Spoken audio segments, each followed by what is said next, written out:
Well, hey everybody, welcome back to another episode of Totally Amazing Mushrooms.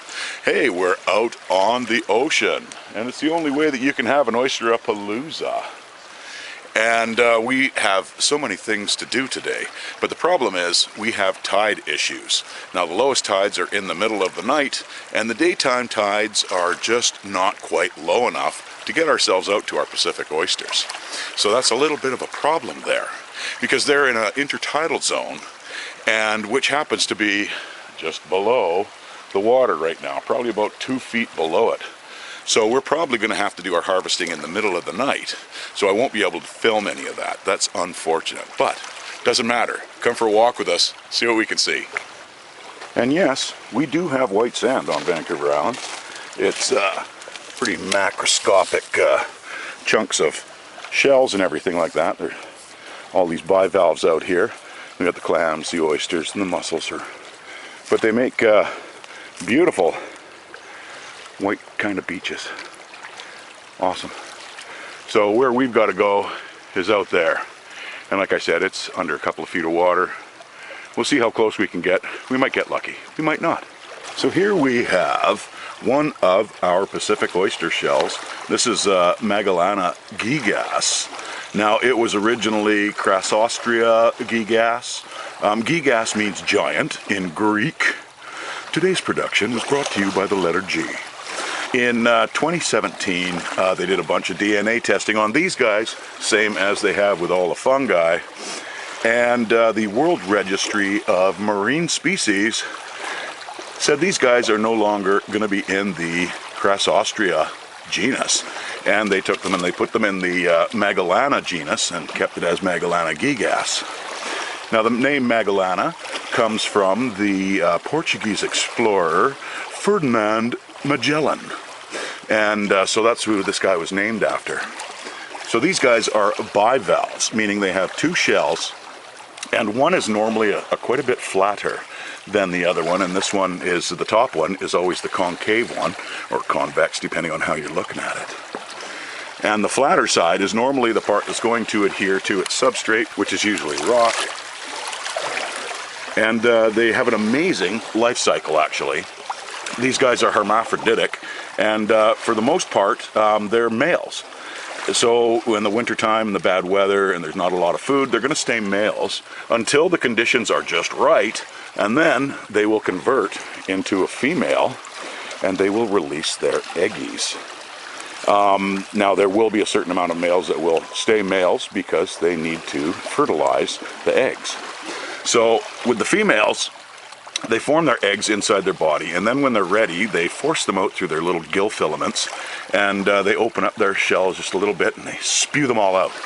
And they can spew out 50,000 to 300,000 eggs at a time. Now the males don't send their sperm out this way. They send it out through their little siphon area here, which is always at the back, which is kind of where the hinge is, and so that they can open up.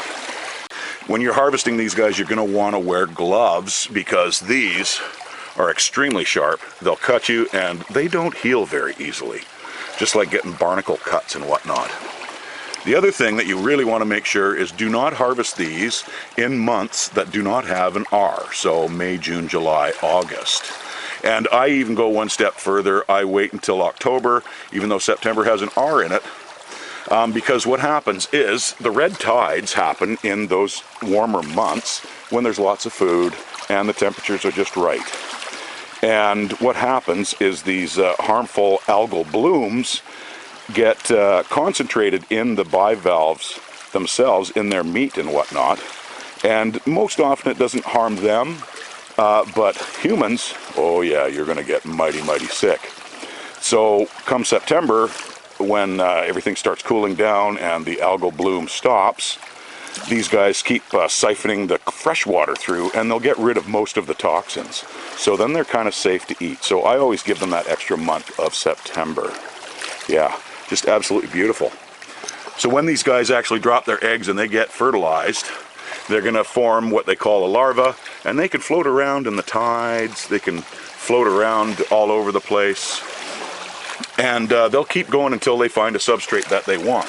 Now most often, they're going to actually hang on to their mother or nearby other oyster shells, and they'll start growing on there. See, what they've got on the larval form is a little foot, and when they land on some substrate that they want, this foot releases a type of a glue and adhesive, and it holds fast them to their substrate. And then they can turn into a juvenile spat. And then when they get older a little bit, they're more mature spat, and then they'll turn into the full-fledged oysters. And these guys only take about 18 months to 2 years to come like full size, like this one. This is a beautiful size. Just absolutely gorgeous. They really aren't truly native to this area, honestly. They're actually more along the coastline of Russia, China, and in Japan. But they did make their way up here through the currents that come past all the west coast of North America. And so they did make it here that way, and they found some certain bays. And also through the ballast water of ships, and they can get on the hulls and whatnot. Now, they were also introduced in the 1920s more so just because of the fact that our native oysters ended up getting over-harvested and due to disease and over-harvesting, and they weren't around very much, so they ended up introducing these guys into some nice little bays like this one here. And then they just went crazy, and they've even made it to the west coast of Vancouver Island.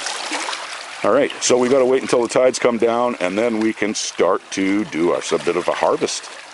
Awesome. And when you're harvesting, just make sure that you leave the shells behind, because, as I'd mentioned, a lot of times those little larvae or their spat is going to be attached to the shell of the mother host or one of the neighboring ones. And if you take those shells away, they will never develop to grow into big oysters. So leave the shells behind so that they can repopulate. So since we were down by the ocean, we're about 1.5 feet, maybe 2 feet above sea level right now, I had to come to one of my magical little spots. Yes, all down here, we've got some beautiful little yellow legs or yellow foot, whatever you want to call them. We have the beautiful Craterellus tubiformis.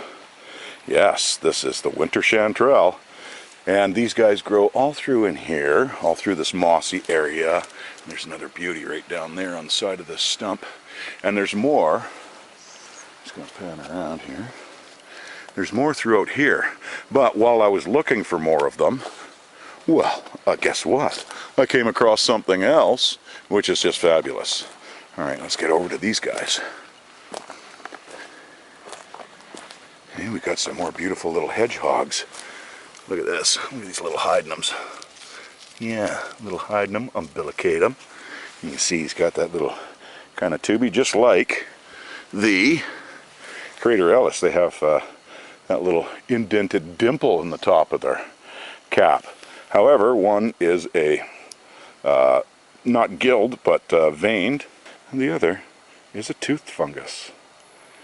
Our toothed guy, and we have our wrinkly veiny guy. Yeah, awesome. These guys are both absolutely delicious. They are also, with the Nuda, are also in my top 5. So we've got a couple more of these guys in here too. And if where there's one, you know there's going to be more. So let's get a harvesting. Well, we got some amazing little critters down here. We've got some beautiful hedgehogs. And we have some beautiful winter chanterelles. Yeah, absolutely fabulous. And they honestly, they don't get much bigger than this usually. Sometimes you'll find them a little bit bigger, but you know, that's a total fluke. But yeah, these guys are awesome. Well, growing on this beautiful alder, we've got the late fall oyster mushroom. This is the Sarcomyces serratina. And this tree is the one that had the little babies when I was plucking the honey mushrooms, the ostoyes, off of this same tree. Now these guys like deadwood, and this guy has slowly died. That would be from the armillaria. Now these guys, of course, you know, they were originally put in the Agaricus genus, and they were thrown in the Pleurotus genus, the Panis genus, the Pinellus genus, the Hohane bohelia genus. Yes, Hohane bohelia. Yeah, really, they're just, I think they're lovely. I've been waiting for them for a while. They grow on both the alder and conifers. And actually, I've got a conifer that's down about, I don't know, 300 yards down the field there. And he's got a bunch growing on him, and we'll take you to him in a minute. But these guys are awesome. Now back at one point, there was a mycologist that said these guys had carcinogens in them. It was never ever proven. There's zero documentation saying that there was carcinogens in them. And as a matter of fact, when that mycologist was confronted, he retracted his statement saying that they had carcinogens in them. Now there is a Japanese species that's very similar to these guys, and it's called Sarcomyxa edulis.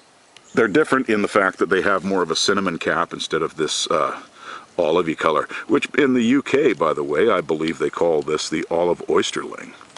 I absolutely love the flavor of these guys, and I also don't find any difference in the flavor between the ones that are on the alder and the ones that are on the conifers. Wow, look at this beautiful flush of them though. Just going all the way down. And they just keep going. They're just some beauties. And quite often they'll start out like this little orange button here, and but then they'll eventually go to that. But they will still have this little yellowy orange foot. I'm hoping you can make that out. And we're going to be harvesting a bunch of these guys, and we're going to be making something special with them. Yes, just awesome. So these guys have lots of good things in them, or at least the Sarcomyxa genus does. They have not done any testing on these guys other than genetics for lab results for any kind of health benefits. However, like I mentioned, the one in Japan, they have. And that one is loaded with polysaccharides, as always, and polyphenols, and it's got anti-inflammatory properties and antioxidant properties, obviously anti-cancerous and anti-tumorous. But yeah, just amazing, amazing. These guys, just, I love them. It's such a great flush of them, too. Oh, and it looks like we got even some turkey tails growing on here at the same time. Trametes versicolor. Wow, beautiful. Love these guys, too. Look at that. Look at the flush of those things. They're going, keep going all the way up. That is amazing. Now, as these guys can get waterlogged, when you're cooking them, you have to try and get all the water out of them, and that takes a long time. So you have to cook them for a really long time, and you can even use your egg flipper and put some pressure on them, and it will release extra water out of them. But it takes a while. If you don't, they can be kind of a little bit on the rubbery side. And also, if you cook them until they get kind of crispy, it brings out their flavor. It really does. You can see that the gills radiate out from there. He's not completely sessile. He has that little foot. And sessile means they don't have a stipe at all. Like, say, the angel wings would be one example of that. But we've kind of got all the different stages of life on this tree with these guys. That is for sure. Some that have starting to do their little wrinkles on the edge of the margin there, kind of like the regular oysters, the Pleurotus genus. Yeah, but wow, we can make some pretty amazing stuff out of these. And usually the bugs don't attack them. Slugs will. But the bugs, like the fly larvae, you don't usually have a problem with them until like they get way later on. Yeah, for the most part, only slugs, and other than that, they get waterlogged. If they get too much rain, and then they'll start to turn to mush. So there's only 4 or 5 actual species in the Sarcomyxa genus. Which actually, it was Peter Karsten back in, 1890s or something like that, described originally. But with the Serratina, what I found was that they did testing on lab mice, and obese lab mice, might I add, where they fed some of them the Sarcomyces and some of them they didn't. And they found that the ones that they fed the Sarcomyxa, that their NAFLD markers dropped significantly, whereas the other ones that were not fed these did not. And then they also did other testing to find out if it had any preventative qualities, and yes, it did. So we're going to harvest up some of these guys here. But yeah, I just got to grab my knife and we'll do a little plucking. And as mentioned, here's our dug fir, fallen dug fir that's covered in our Sarcomyxa serratina, late falls. They look like slugs. I mean, well, this one especially, wow. Look at this, that looks like a banana slug or something, but just, he's just coming out. Quite solid and firm. Like these ones are getting, a couple of them are getting a little bit far gone. Like you don't want to ingest mushrooms that have gone too far anyways. They taste the same. I do not find any difference, and I've tried them both side by side, because I find them probably, they say that they just once in a while occur on the conifers, but I pretty much find them on the conifers 50% of the time. And we have some little tiny pins here. These little guys here. I have a stinking hunch that these guys are in the Diconica genus, and you've got these little tiny wiry stipes, and they have a gelatinous pellicle to them as well. And I'll see if I can manage to actually peel that for you on screen here, but I think this might be a Diconica inquilina, just due to the fact that it's in the grass. If anything that I would mistake it for maybe would be the Montana, but that's usually growing on a poop. Yeah, but you can see it's got that gelatinousy pellicle here. Let's see if we can get this off. There, now you can see it's got that gelatin there, that gelatinous pellicle, and there it goes, it just snapped. So these guys do not have the psilocybin in them like our psilocybe cousins to these guys, but there's a bunch of little tiny pins, buttons in here. Now again, I'm not positive that these are the inquilinas, but the fact that they got the gelatinous pellicle, they're growing in the grass, they have the dark spore print, yeah, I think they're the inquilina, but I could be off base on that. Oh, we've got some more hygrospes here. These guys are pretty much done. They're beautiful red ones, and these guys are, take a boo at their underside. Yeah, it's pretty eaten away. These guys might be the coccinia, they might be the pudicea, I'm not sure. They're getting a little degraded, but yellow stipe, red cap, quite possibly the coccinia. Totally filled with little bugs there, all through it. Yeah. Wow, these guys are degrading pretty bad though. Cool. We got some real little beauties here in the Ascomycota division. These guys here, look at this. Once we get the camera focused, now we can get these guys to drop some spores.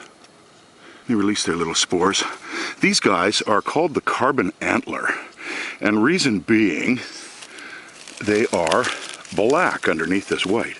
You can wipe that off, and let's take a look a little closer at this guy and see if we can see. I don't know if we can or not here. These guys have what they call little pimples, and in those have these little sacs called asci. And the asci, they have, well, anywhere from, I believe, 8 to 13 spores in each little sac. And I believe these guys' spores have a little oil droplet right in the middle of their spore. But yeah, these guys are really, really neat. Sorry, my camera's fogging up a little bit, but just wish you could make out those little pimples that are on here. But yeah, these guys are a flask club, And they're not edible, you know, but they are really, really neat looking. I love these guys. Yeah, the carbon antler, Xyleria hypoxylon. Yeah, they're just beauties. These guys are almost finishing off now by the looks of things, but yeah, really cool. Little flask clubs, and they're going to be growing on hardwood, and this looks like it was probably at one point, well, it might have been the Holodiscus discolor, which is the ocean spray. But yeah, beauties. Just love these little guys. And I am smelling a sweet smell right now, and I'm thinking there might be some nudas around, so I've got to go searching. So this is a huge, huge flush of hygroscopies. Wow, man, these are just absolutely beautiful. These have a very, very slimy cap. Oh, and it's got a very slimy stipe. So these guys are absolutely beautiful, and they are all through here. I mean, there's just massive amounts of them here.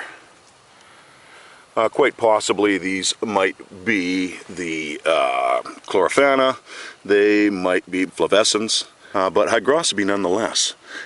Now, a couple videos ago, we actually misidentified one of our little yellow mushroom friends, and with the help of one of our amazing subscribers, we now know that it was most likely the Titubans. So thank you for your help on that one. Well, just when I thought the Colibia nudas were done, they're not done.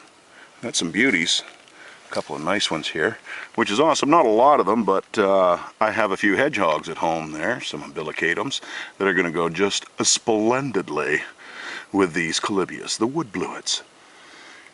And look at this massive mycelium with all these fir needles and everything, that needle duff and everything that's attached to it. That's what they like to grow on. And these little nubs are coming home with us because we are going to, once again, play Johnny Appleseed and spread these guys around a little bit more. Cool. All right, I'm just going to load these up and away we go. Yeah, I was definitely incorrect in thinking that these guys were done, because this beauty, another beauty right here, just hiding. They're just coming through, but just absolutely awesome. Cool. Now I've got more than what I thought I was going to get. And oh, look at this. There's another one just sitting right here. Like, they'll even lift sticks and all that. Oh, and it's a nice size too. Oh, it's so firm. Wow. Look at these absolute beautiful guys. So happy, so stoked. Yeah, right on. So good for us. And what's under here? Nothing. Yeah, just wicked. There's actually a couple more through here. Right on. So sticking with the oyster theme, if you recall back to March, we grew some oyster mushrooms in our water jug that we bought from the store, and we took the core out of them. We did all the sterilization, the pasteurization, and open flame and everything, and we tried to make sure that everything was sterile and we weren't getting any contaminants in there. And they grew awesome. So we got a great flush. Now at the end, when they'd done their flushing, as it were, I took some corn, new corn, and boiled it up, put it out on the counter to cool, open, and I was doing spore prints and everything on the same counter and everything.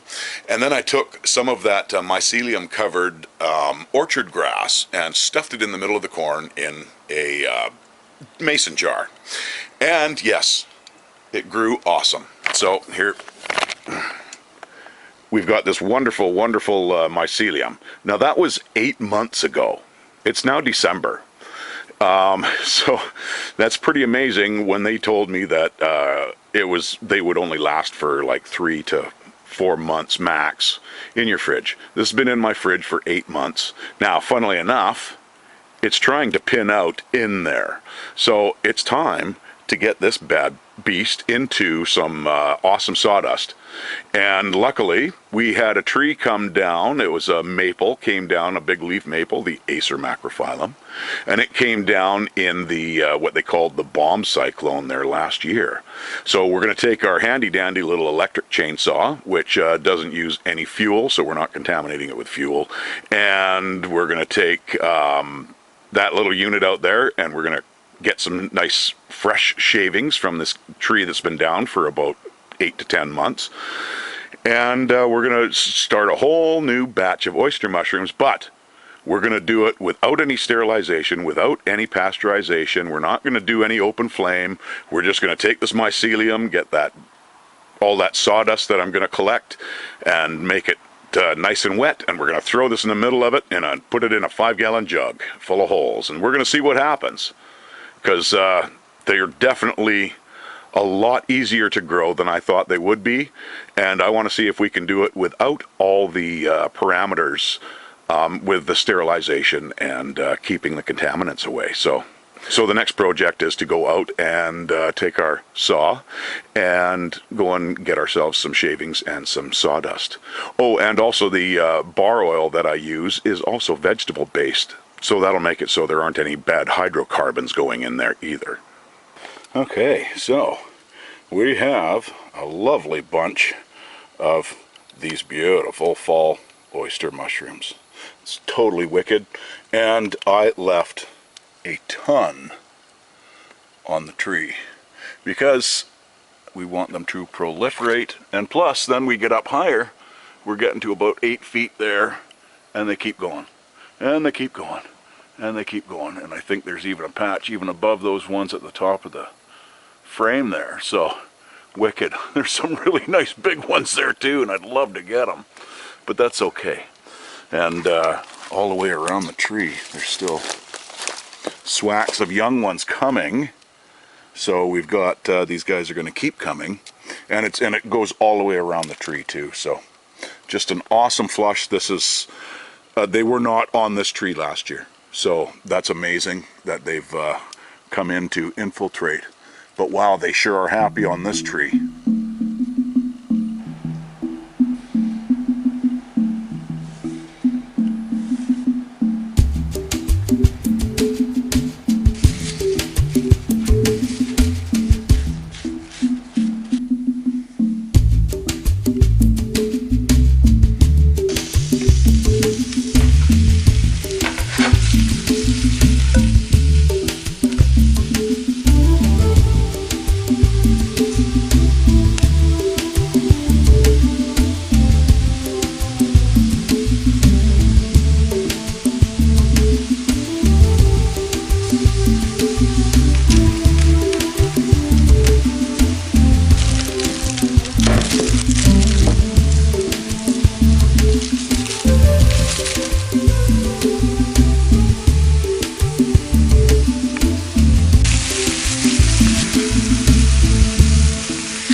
Bye.